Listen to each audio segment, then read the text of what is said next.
de la mañana, muy buenos días, bienvenidos a su programa Contacto Directo. Hoy es martes 23 de julio del 2013 y saludamos como siempre a quienes nos ven a esta hora por nuestra señal de Ecuavisa Internacional en distintas partes del mundo. Recuerde además que nos puede escuchar por Radio Centro, el dial es 97.7 FM en Guayaquil y además puede seguirnos en directo, en tiempo real, a través de nuestra página web www.ecuavisa.com. Alfredo, ¿qué tal? ¿Cómo te va? Muy bien, Estefi, buenos días.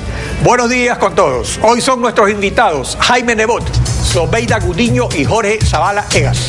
Con Jaime Nebot, alcalde de Guayaquil, la alcaldía de la ciudad Puerto, un bastión político que busca Alianza País, las obras en ejecución, las prioridades de la ciudad, lo que no se ha hecho. Empezó la campaña anticipada con cadenas y publicidad, lo vamos a conversar. También estará en nuestro estudio Zobeida Gudiño, asambleísta por Alianza País, por Zamora Chinchipe, presidente de la Comisión de Derechos Colectivos, solicitante de la sanción contra el asambleísta Abdalá Bucarampule por ofender a las asambleístas de gobierno. La aplicación de la Constitución y la ley sin dedicatorias. Lo vamos a examinar y además hoy estará en nuestros estudios Jorge Zavala Egas, jurista. Otros puntos polémicos en el borrador para segundo debate del Código Integral Penal, la responsabilidad penal de las personas jurídicas y la exclusión de las de derecho público, la despenalización de la injuria no calumniosa grave. Lo examinaremos. La actualidad, los protagonistas, el análisis y la información en Contacto Directo. En su discurso durante la ceremonia de bienvenida, el Papa Francisco dijo que no traía ni oro ni plata, sino lo mejor que le ha dado la vida. Jesucristo fue en el Palacio de Guanabara desde la gobernación de Río de Janeiro, acompañado de la presidenta del Brasil, Dilma Rousseff, y ese fue su primer acto oficial. Hoy el Papa descansa y mañana inicia la Jornada Mundial de la Juventud.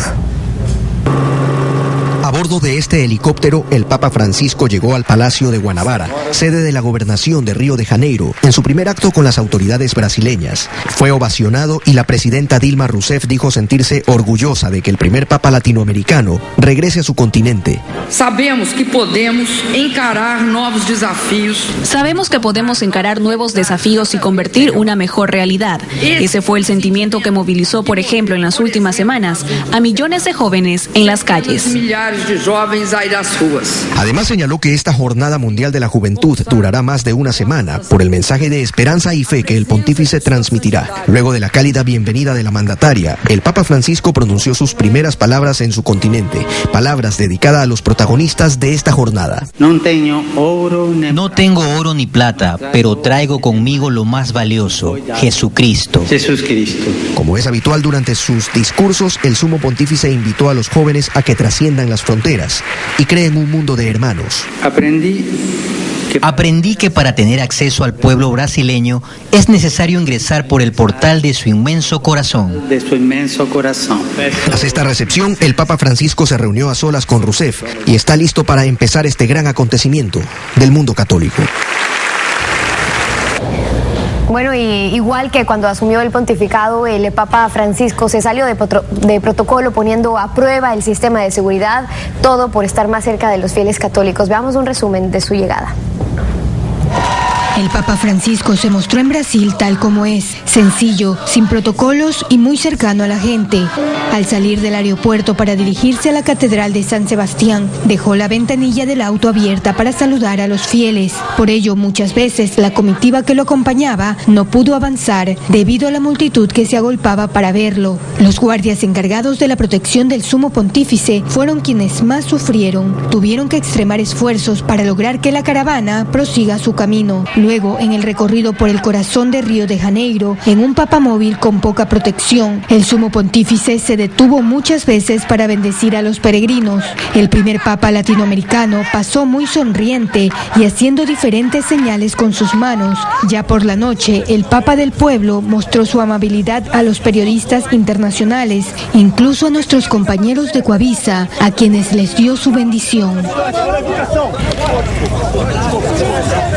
Y ante la visita del Papa Francisco anoche, cerca de 1.500 personas del movimiento LGBT, gays, lesbianas, bisexuales y transgéneros de Brasil protestaron en Río, cerca del Palacio de Guanabara, después de la ceremonia oficial de bienvenida al Papa Francisco, en la que participaron la presidenta de Brasil, Dilma Rousseff, y otras autoridades. A consecuencia de las violentas manifestaciones, un policía sufrió quemaduras en el tórax tras recibir el impacto de un cóctel molotov. Fue trasladado con urgencia a un hospital. 7 de la mañana con 1 minuto. Y en otros temas, el sociólogo Hernán Reyes Aguinaga fue designado ayer delegado del Consejo de Participación Ciudadana y Control Social al Consejo de Regulación y Control de la Comunicación y la Información. Obtuvo 6 de los 7 votos de los consejeros y así pues queda completo el órgano regulador del derecho a la información. Es Hernán Reyes Aguinaga, sociólogo de profesión y máster en análisis de género. Tiene amplia trayectoria como docente universitario. Trabajó también en televisión como investigador periodístico. Fue miembro del grupo consultivo que apoyó a la comisión que elaboraba la ley de comunicación durante el 2010 y es parte desde el año pasado del Consejo Editorial de Ecuador TV. Reyes tiene ya una idea de lo que será su trabajo dentro del Consejo de Regulación. Creo que hay que motivar mucho la presencia de los ciudadanos a través de auditorías, de observatorios, de veedurías ciudadanas. Reyes llega a este nuevo organismo como delegado del Consejo de Participación Ciudadana. No tuvieron respaldo de los consejeros 2 nombres propuestos, el uno por un colectivo de comunicadores y el otro una autopostulación. Ante esto quedó solo el nombre de Hernán Reyes, candidato propuesto por el consejero Luis Pachala. Cumplirá con su rol independiente, autónomo de todos los poderes políticos. David Rosero también quiso presentar el nombre de Marco Villarroel, quien habría ganado una encuesta realizada por su despacho a través de internet. Pero el presidente del Consejo, Fernando Cedeño, no la aceptó por presentarla, según dijo, a destiempo. Se dijo posteriormente, tendríamos hasta el día jueves en la mañana para que cualquier consejero que desee plantear un nombre lo haga. Y no se lo hizo.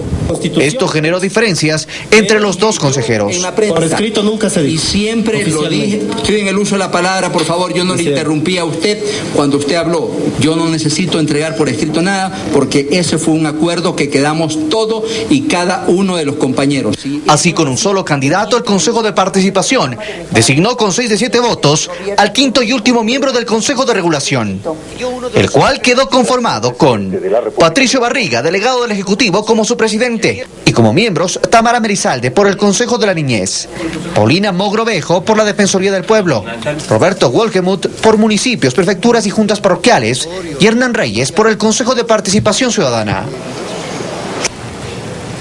Luego de 13 años en la alcaldía y con una labor que ha sido reconocida interna e internacionalmente, así como criticada por sus oponentes, el alcalde Jaime Nebot está repensando su decisión de no lanzarse a una 3ª reelección consecutiva. De volverse a lanzar y ganar la reelección, completaría 18 años al frente de la alcaldía de Guayaquil. Alcalde, buenos días, bienvenido a Contacto Directo. Buenos días a ustedes y buenos días a los televidentes. De sus 13 años en la alcaldía, la primera mitad fue durante el régimen de la partidocracia, donde el PSC pues era la nave almirante. La segunda mitad con la Revolución Ciudadana, que ha criticado su modelo de gestión. ¿Qué ha significado para usted esto? ¿Ha habido algún cambio? ¿Se ha afectado su labor? Ninguno. Guayaquil avanza. El régimen que primero trató de acorralar el concepto de autonomía, liquidar la concesión de Interagua, por ejemplo, mantener los aeropuertos en poder del Estado central, etc.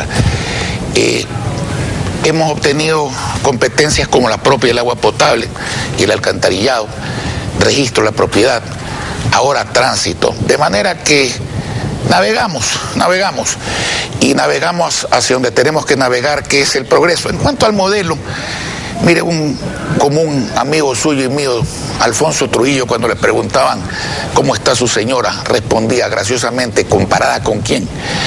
La pregunta es, ¿el modelo comparado con cuál? Hay que preguntarle a los guayaquileños sobre el modelo, porque no estamos analizando el modelo ecuatoriano, entonces hay que preguntarle a los ecuatorianos, hay que preguntarle a los guayaquileños. ¿Cuál es la comparación? El modelo de Cuba, el modelo de Venezuela, el modelo de otras ciudades. Aquí los guayaquileños están contentos con lo que hacemos. Hemos progresado, la ciudad en estas 2 décadas se ha desarrollado más que nunca en su historia. Y 5 veces en las urnas, abrumadoramente, con votaciones de 70%, la ciudad ha votado por el modelo. Así que yo soy demócrata, yo respeto la opinión ajena, pero es una opinión absolutamente minoritaria. Bueno, precisamente sobre el modelo, el jueves pasado, el gobierno nacional transmitió una cadena de televisión en la cual hacía pues unas críticas a ese modelo. Era una cadena de 23 minutos. Hemos hecho un pequeño resumen. Veamos el pequeño resumen para ver lo que se destaca ahí.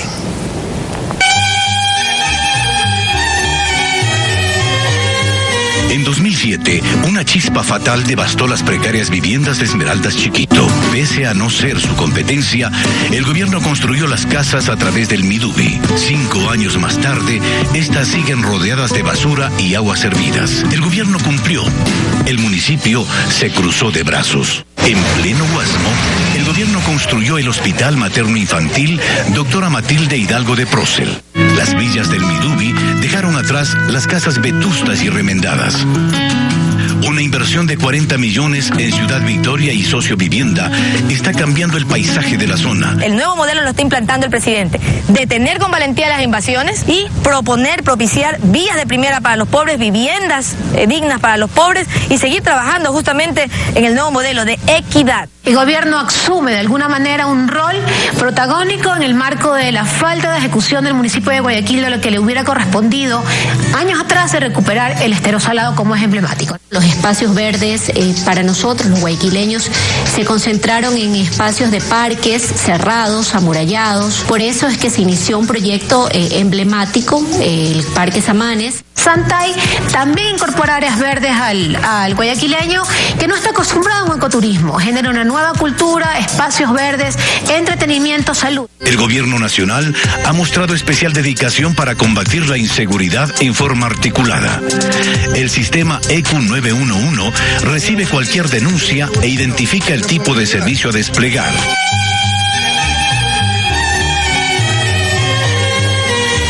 Bueno, ¿cuál es su comentario al respecto?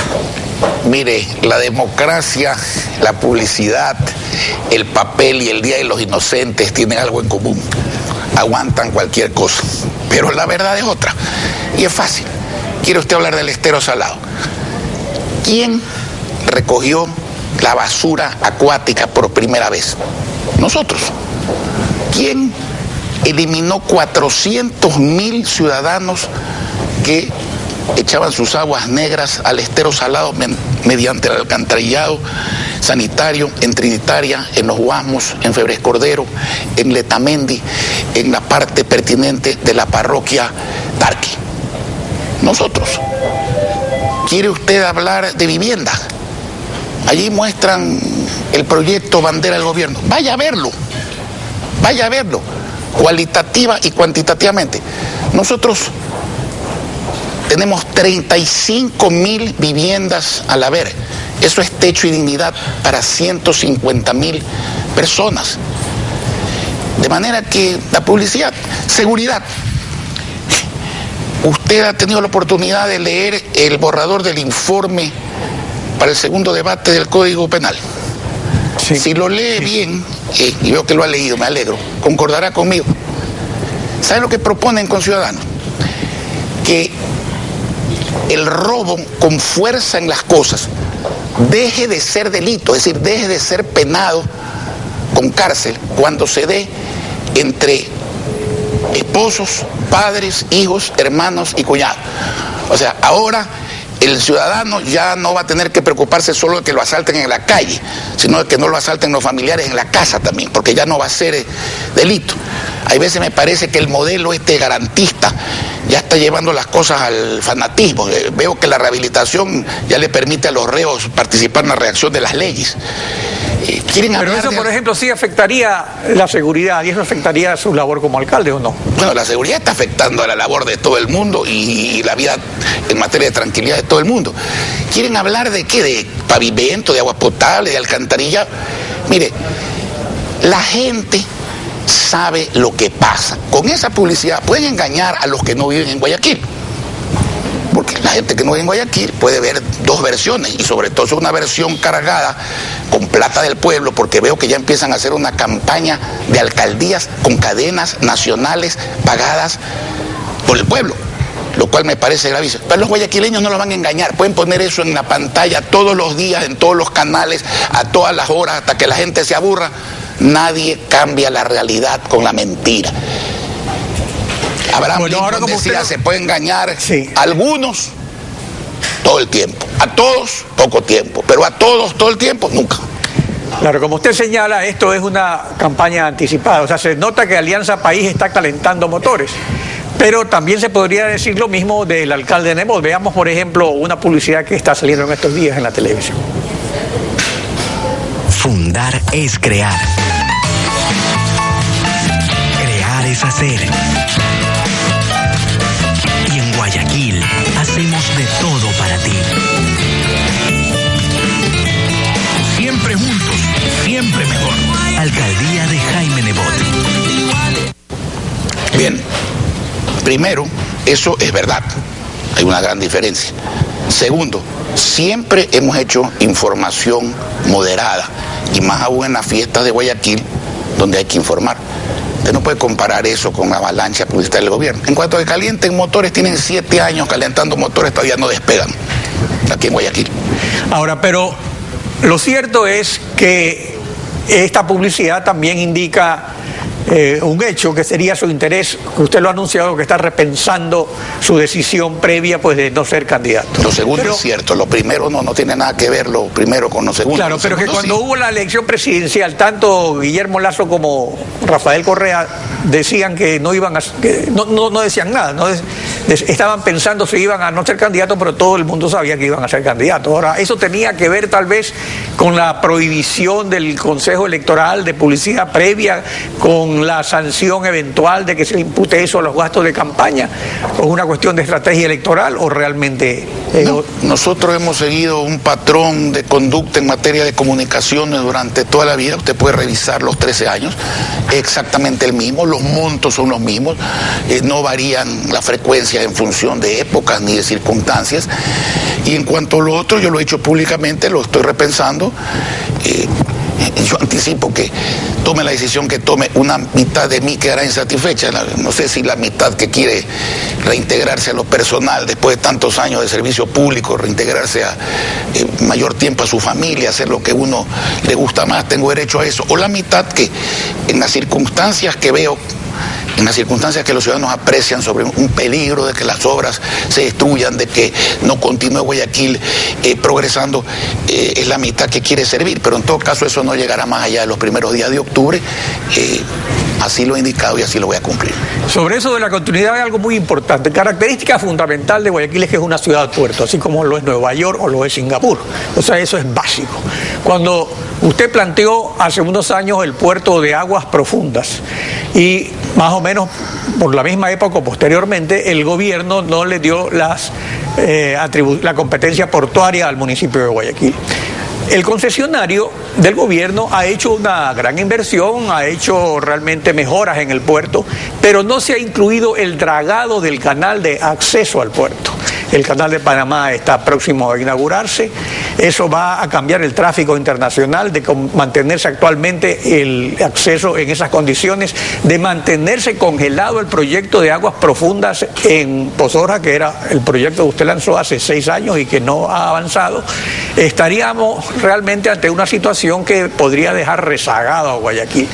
Pero sin embargo, sobre esto, que es fundamental y que usted siempre lo enfatizó en sus inicios como el diseño de su alcaldía, ha habido, digamos, una especie de indiferencia, y esto es un asunto urgente. O sea, ¿qué opina al respecto? No solo es un asunto urgente, es un asunto vital, y no ha habido indiferencia, por el contrario, ha habido una continuidad de mis gestiones al respecto. Diferenciemos dos cosas. Uno es el puerto marítimo actual.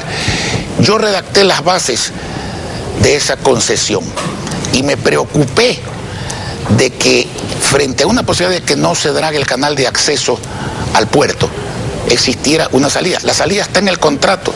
Al gobierno le corresponde hacer ese dragado, pero dice, si no lo hace el gobierno, lo tendrá que hacer el concesionario y descontará del canon ese valor. ¿Por qué no lo han hecho? Buena oportunidad para preguntárselo públicamente hoy día. En cuanto al asunto del puerto de aguas profundas, es un puerto privado, el de mejores características sin duda en el Pacífico Sur, es vital para el desarrollo del Ecuador, no solo de Guayaquil y de Pozoras y de toda la región. Se hizo lo correcto. Uno de los inversionistas, el mayor, Maersk, que es una compañía mundialmente muy poderosa, no confía en el Ecuador. Y tiene que hacer lo que ha decidido hacer. Cuando uno no confía, no debe ser como el perro del hortelano, ¿no? Tiene que irse. Entonces, está vendiendo. He recibido aquí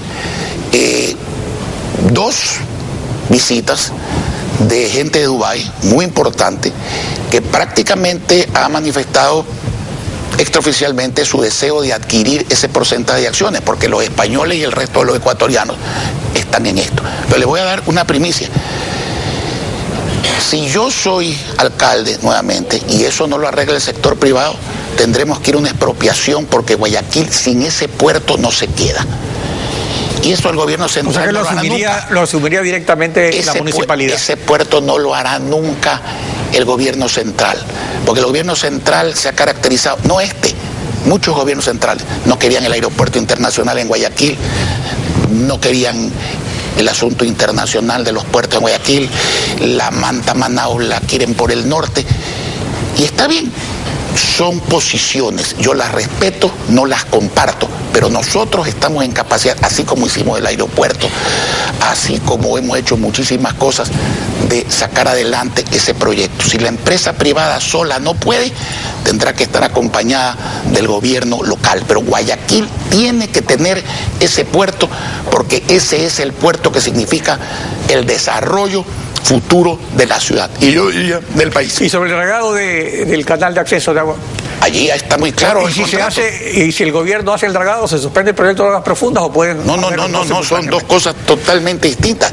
El actual puerto de Guayaquil, por más dragado que usted le haga, nunca podrá tener las características del puerto de Pozoras, un puerto que no solamente será para cumplir las funciones normales, sino de intercambio internacional de contenedores, porque en el asunto multimodal con Asia es la ubicación exacta para el reparto de grandes contenedores desde allí, para no venir en barcos pequeños.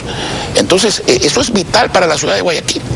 Ahora, hablando de este tipo de asuntos, usted, tanto tiempo en la alcaldía, mucho ha hecho por Guayaquil, pero siempre falta más por hacer. Pero frente a este eventual desafío de continuar con la labor municipal y frente a un conjunto de obras que se han hecho, pero ¿qué obra de envergadura cree usted que es necesaria, ya sea en infraestructura de la ciudad, ya sea en áreas verdes, ya sea en movilización? ¿Qué cree usted que debe ser una meta para la ciudad, sea quien sea el próximo alcalde? Mire, Guayaquil es una dinámica que no se encasilla en dirigismos, de manera que ¿qué falta? Falta más de todo.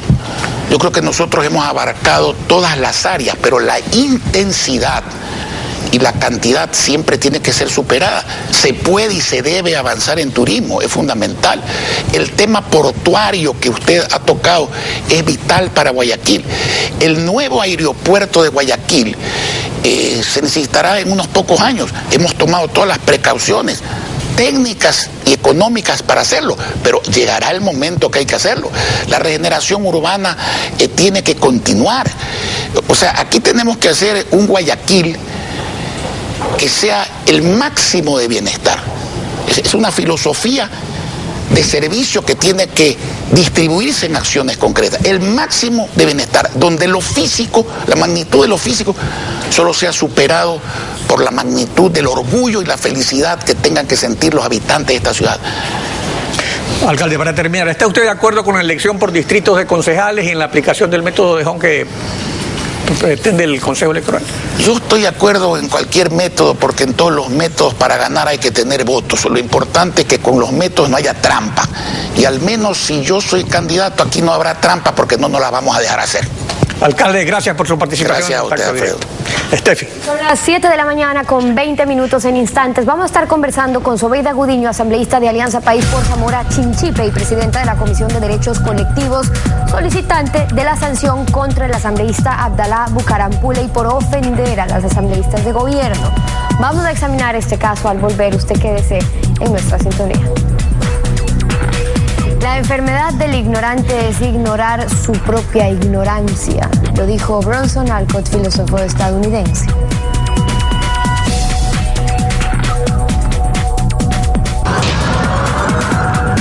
7:26 en Contacto Directo. La asambleísta por Alianza País, Sobeida Gudiño, ha pedido que se le sancione al asambleísta Abdalá Bucaram por las declaraciones que hizo el legislador, a juicio de la legisladora, ofensivas en contra de las representantes de Alianza País. Según el artículo 165 del Código Orgánico de la Función Legislativa, las sanciones pueden ir desde una amonestación escrita a la suspensión temporal en el ejercicio del cargo sin derecho a sueldo de hasta 30 días, y eso es lo que se ha pedido. Asambleísta, buenos días y muchas gracias por acompañarnos. Buenos días, muchas gracias, Sofi, por la invitación para poder... ¿Cuáles son, asambleísta, los fundamentos por los que usted considera que el legislador debe ser sancionado? Bueno, primero, no fue un insulto a los asambleístas de país nada más, fue un insulto a todas las mujeres del país. Nosotros no nos representamos a sí mismas y por lo tanto representamos al colectivo. Y cuando representamos al colectivo significa que el señor Bucaram ofendió a todas las mujeres del país. A través, ahora dice, pues el señor Bucaram, de ofensas filosóficas. Creo que este tipo de actitudes de parte de quienes hacemos parte de la Asamblea Nacional hay que irlas radicalizando. Yo creo que los argumentos están dados porque hemos pedido la sanción.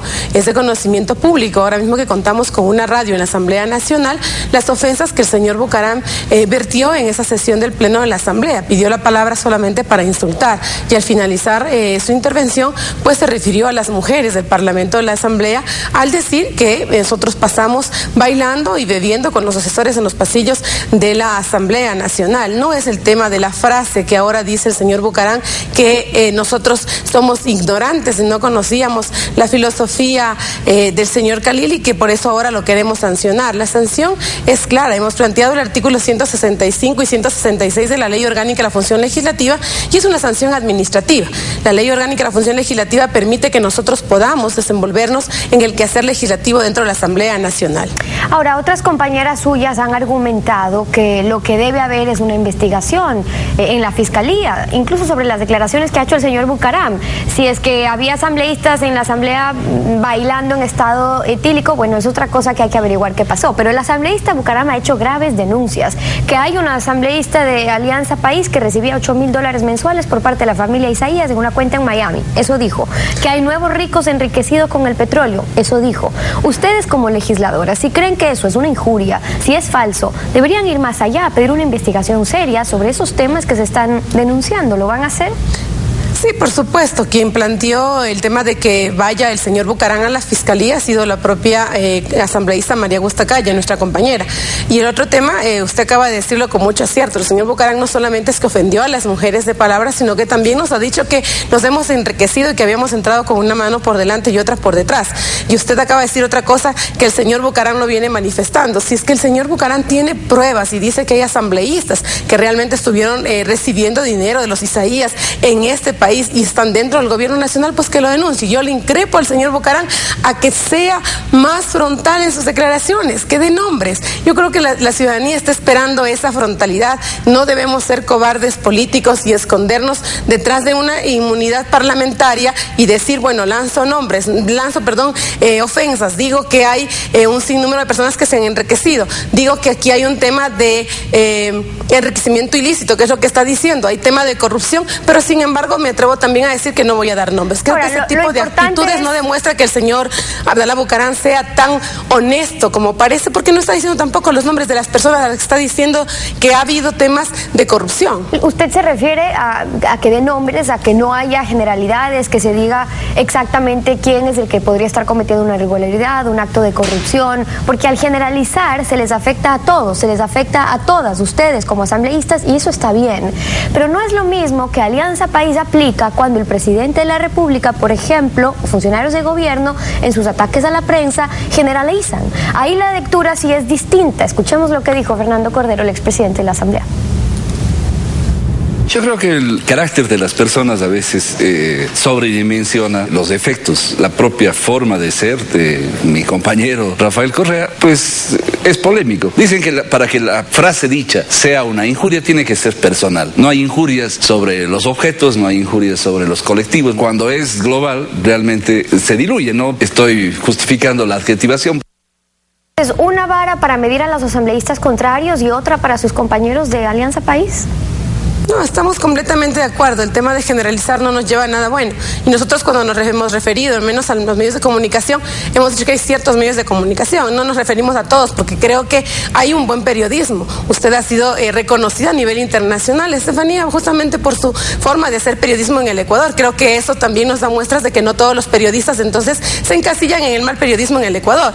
Este tipo de diferenciaciones hay que hacerlas. Y justamente dice Fernando Cordero, el tema de las injurias son personales, no pueden ser sobre colectivos. Y cuando el señor Bucaram empieza a lanzar lodo con ventilador y empieza a decir que somos todas las asambleístas y empieza a decir que hay enriquecimiento ilícito de todos los que pertenecemos al gobierno, eso significa que hay una cobardía política de parte del legislador, porque lo normal sería es que el señor dé nombres, entonces haga que se haga justicia, ¿no es cierto?, para ese legislador o para los legisladores que están en esas condiciones, y si es que él no cree en la justicia ecuatoriana, porque lo ha dicho, entonces también hay la censura de la población. Creo que el momento que digamos nombres de quiénes son estos asambleístas o estos legisladores, yo creo que la población también se va a encargar de censurarlos, también va a ser la que vaya el día de mañana a decir si son o no buenos legisladores o van a seguir siendo buenos políticos o no en el Ecuador. Usted ha solicitado, asambleísta, que se aplique y hacía referencia al artículo 165 del Código Orgánico de la Función Legislativa, que dice que serán sancionadas las y los asambleístas que incurran en el numeral 5, dice maltratar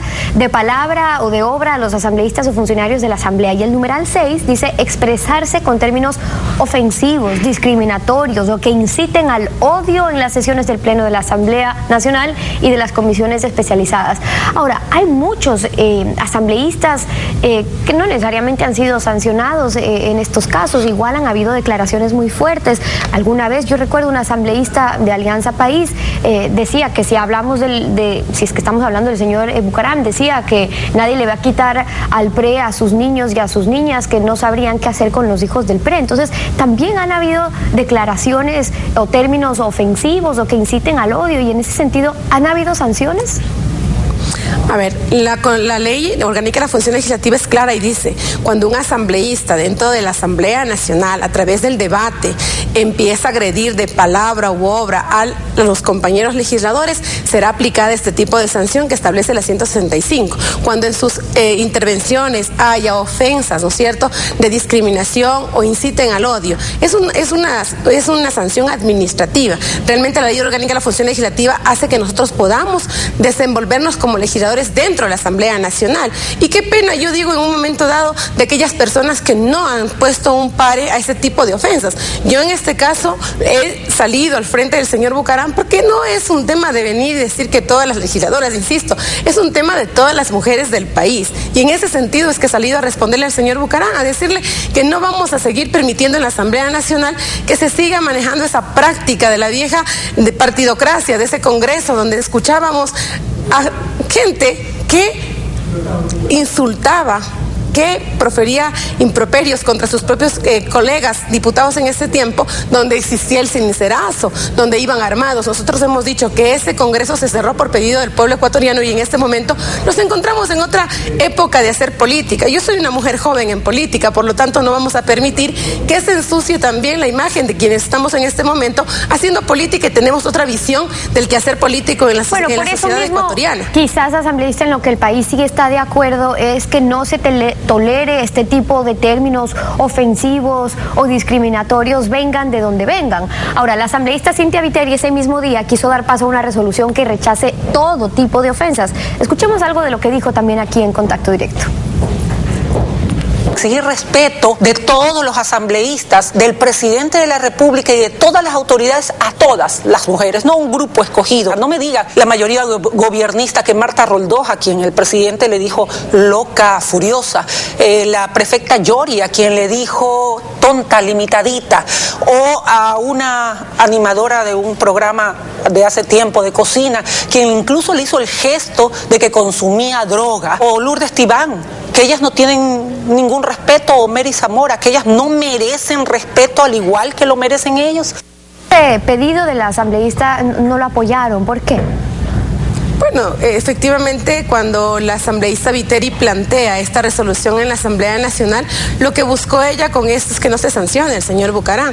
Qué pena en este momento que la asambleísta Viteri, quien viene también de ese Congreso Nacional, se haya olvidado los improperios que también en su momento el señor Abdalá Bucaram Ortiz lanzó contra ella cuando era diputada. Qué pena que ahora nos hayamos olvidado de la forma de hacer política en el Congreso Nacional y ahora estemos reclamando un tema de moral política, del quehacer político en el Ecuador. Nosotros vamos a sancionar, y en efecto lo decimos con mucho acierto y con mucha certeza también y frontalidad, todo tipo de agresión a las mujeres en el Ecuador. Por lo tanto, estamos pidiendo la forma de hacer política que se cambie en el Ecuador, que el patriarcado, que el machismo vaya desterrándose de las mentes de los políticos en el Ecuador, y eso va para todos, para todos los que estamos haciendo en este momento política en el Ecuador, quienes somos actores políticos, para poder ir respetando la presencia de la mujer en el quehacer político en la sociedad. Y es importante que dejen claro eso, es decir, que su postura será en todos los casos hacia todos los funcionarios públicos, personas o asambleístas.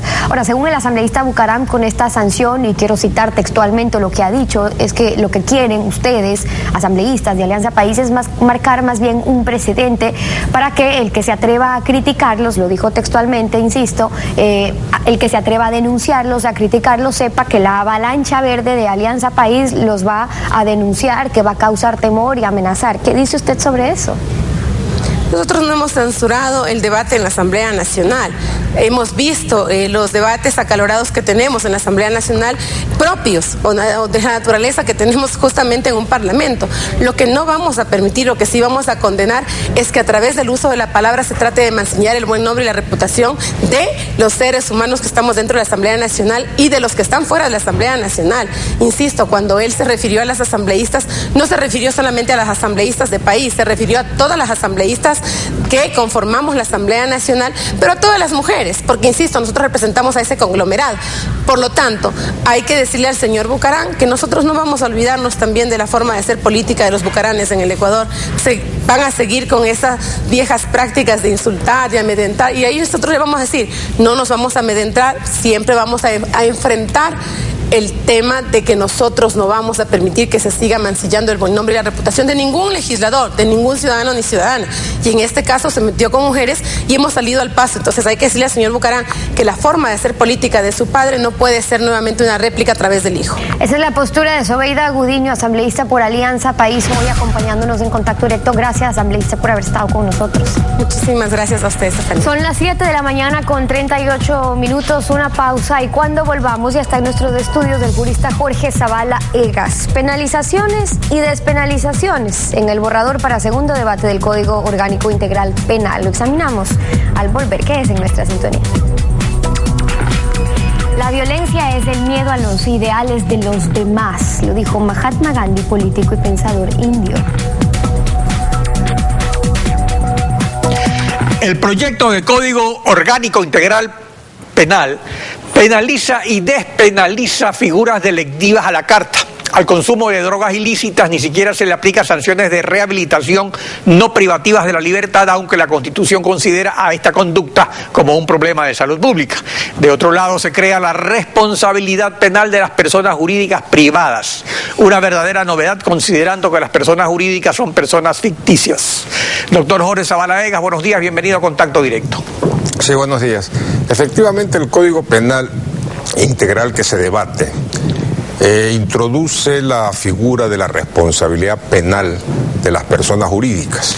Precisamente, quisiera comenzar para que poniendo el texto de este artículo, porque es interesante ver cómo se amplía el ámbito, porque aparte que se contraría el principio clásico de derecho penal, societas delinquere non potest, que significa que las sociedades no pueden delinquir, el artículo 38 del proyecto crea esta responsabilidad de las personas jurídicas con el siguiente texto. Dice: en los supuestos previstos en este código, las personas jurídicas nacionales o extranjeras de derecho privado serán penalmente responsables por los delitos cometidos para beneficio propio o de sus asociados, por la acción u omisión dolosa de quienes ejercen su propiedad o control, sus órganos de gobierno o administración, y continúa, apoderados o mandatarios o representantes legales o convencionales, agentes operadores, factores delegados o por terceros que contractualmente o de hecho se inmiscuyan en una actividad de gestión de la compañía,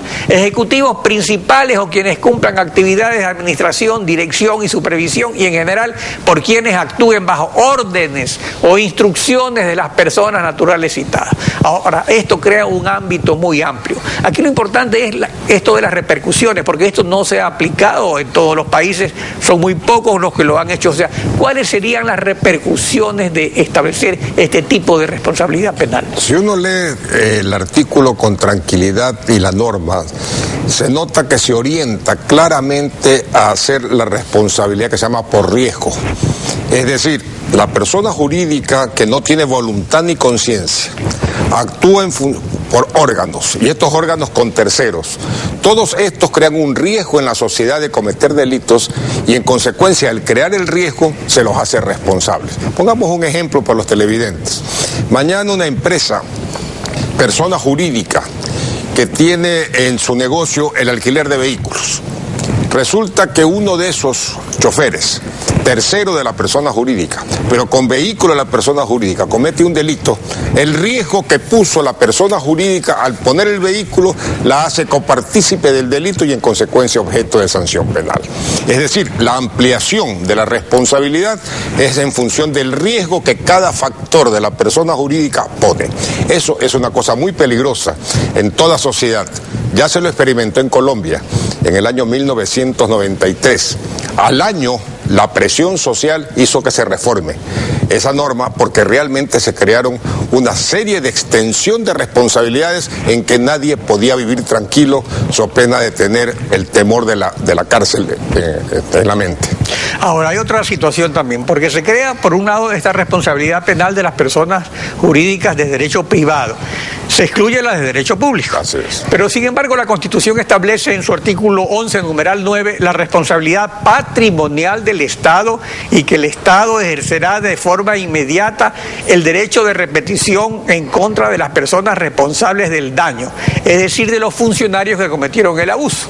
O sea, no obstante, sobre esta responsabilidad del Estado y sus servidores, que hay con frecuencia, ¿hay legislación aplicable o se debería regular esta responsabilidad ulterior en el Código Penal?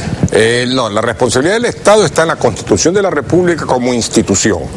De manera operativa lo hace a través del Estatuto de la Función Ejecutiva, cuando se trata del Ejecutivo, y así ha operado hasta la fecha.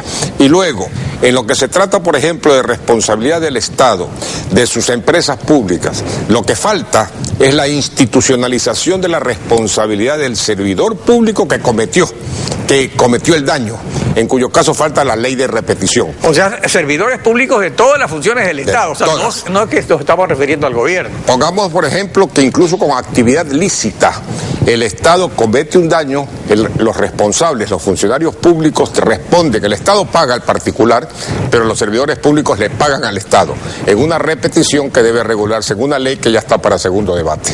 Pero esa ley ya tiene algún tiempo. Y no, eso está desde el año 2000, si mal no recuerdo, noviembre de 2011.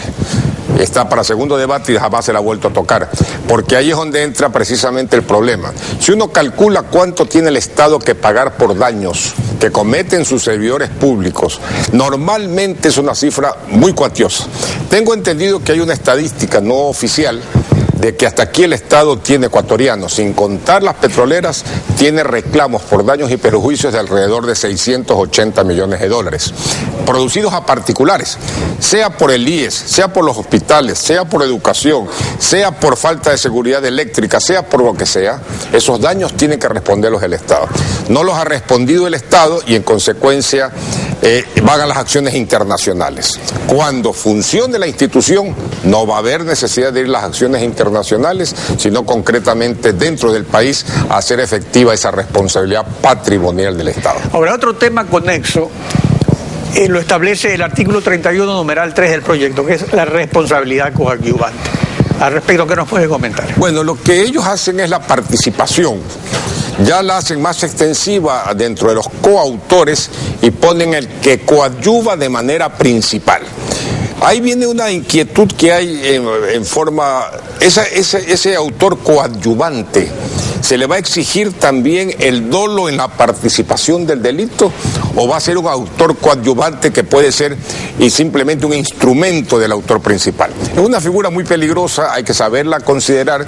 No nos olvidemos que ya se la quiso hacer de una manera bastante carpintera con el caso del Universo, cuando se hablaba de los autores coadyuvantes, que eran simplemente porque habían puesto una imprenta, la empresa que ellos dirigían, y ellos no quisieron, no pudieron o no debieron impedir que se publique la injuria en el periódico. Solamente por el hecho ese de ahí pasaban a ser autores coadyuvantes de acuerdo con la definición. O sea, la persona jurídica también. También la persona jurídica. Claro. Con el grave problema que la gente no piensa es que una vez que la persona jurídica es sancionada penalmente, automáticamente es responsable de los daños y perjuicios civiles. Claro, porque no puede ir a la cárcel. Pues, no puede ir a la cárcel, entonces sí, pues. Le ponen la multa, le ponen la clausura si usted quiere, pero además tiene que pagar los daños. En el caso que hablo del caso del Universo, la persona jurídica del Universo hubiese tenido que pagar 40 millones de dólares de indemnización por una injuria que cometió otro, que es una persona natural. Ahora, esta serie de novedades jurídicas, digamos, el problema es qué impacto van a tener en la vida social cuando no tenemos una administración de justicia que sea realmente independiente, aunque sabemos que todos los movimientos y los gobiernos se ofrecen a cada rato a independizar la justicia y todo eso. O sea, ¿qué es lo que va a pasar con el uso discrecional de los jueces de disposiciones que jamás, nunca antes han existido en el derecho penal ecuatoriano? Lo que va a haber es simplemente lo que está ocurriendo. ¿Cómo puede ser que en un parlamento se esté discutiendo un código penal de esta dimensión en cuanto a la reforma y solamente se discuta con una mayoría de asamblea de Alianza País? Un código penal no se puede discutir así. El código penal tiene que discutirse con las personas que conocen, que tienen experiencia, que enseñan, que practican, que ejercen, jueces, abogados, centros de rehabilitación, policía, pero no encerrados 4 personas en una comisión, pues. Esa no es una manera de debatir un código penal. Tiene que tener apertura. ¿Para qué? Precisamente para lo que usted dice. Para que eso baje a las personas que van a aplicar ese código penal, que son los jueces y fiscales y abogados en general, que vamos a aplicar el código penal, pero con un conocimiento de causa desde el inicio de la ley, para así poder aplicarla en forma correcta. Pero no en una cuasi democracia como la que existe en el Ecuador, de unos asambleístas que se reúnen a conversar de ellos mismos obedeciendo las órdenes de Carondelet. Esa no es una manera de hacer leyes. Doctor Zavala, gracias por su participación en Contacto Directo. Son las 7 de la mañana con 52 minutos. Cuando regresemos, todos los detalles del nuevo extranjero del Barcelona, y en lo internacional, Gerardo Martino, nuevo DT del Barça.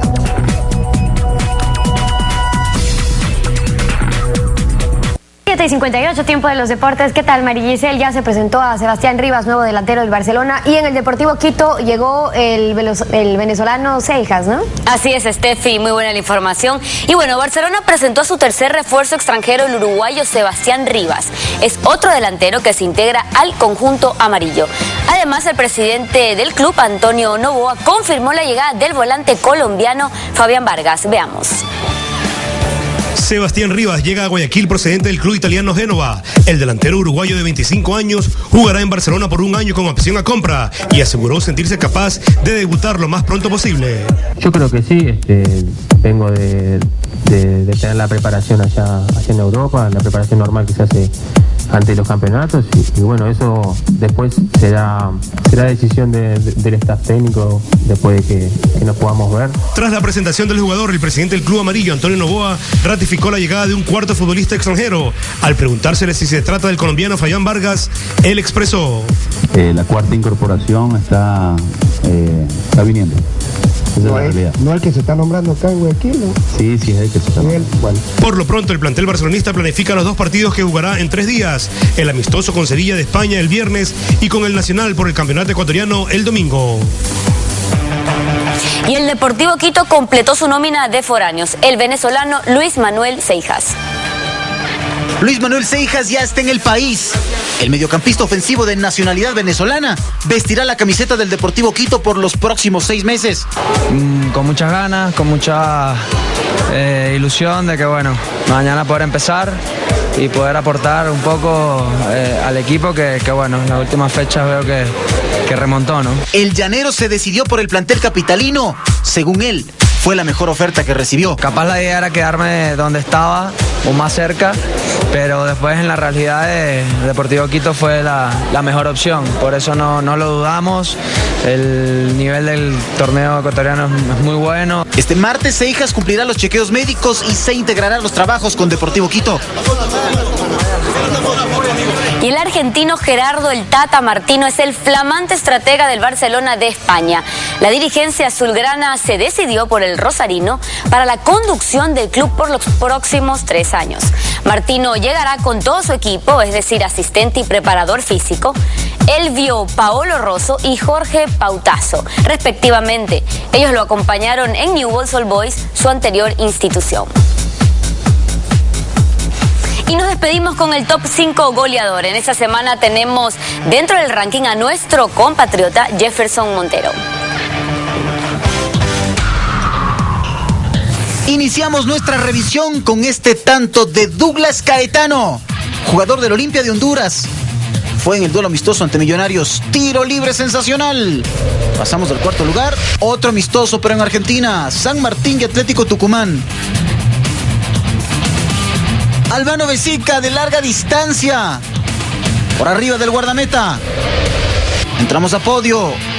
Otro tanto espectacular. Eddie Pérez de Platense. Frente al Deportivo Táchira. Aproximadamente unos 40 metros. El subcampeón es Jefferson Montero. Haciendo de las suyas en México el ecuatoriano. Dejando a toda la defensa en el camino del Querétaro. Y definiendo con mucha clase, tanto para el Morelia. Pero el mejor de todos es obra del argentino Matías Buoso, al servicio del Atlas. Con esta chilena que termina en las redes. Es nuestro campeón. Bien, y para terminar, entre hoy y mañana se oficializará el tema de Straco Alursi al Emelec. Veremos. Con eso terminamos. Nos vemos mañana con más información. Steffi y Alfredo. Gracias, Milicia. La información deportiva. Así estamos cerrando contacto directo con ustedes. Alfredo, nos volvemos a encontrar mañana. Hasta mañana. Mañana continuamos rayando la desinformación en Contacto Directo.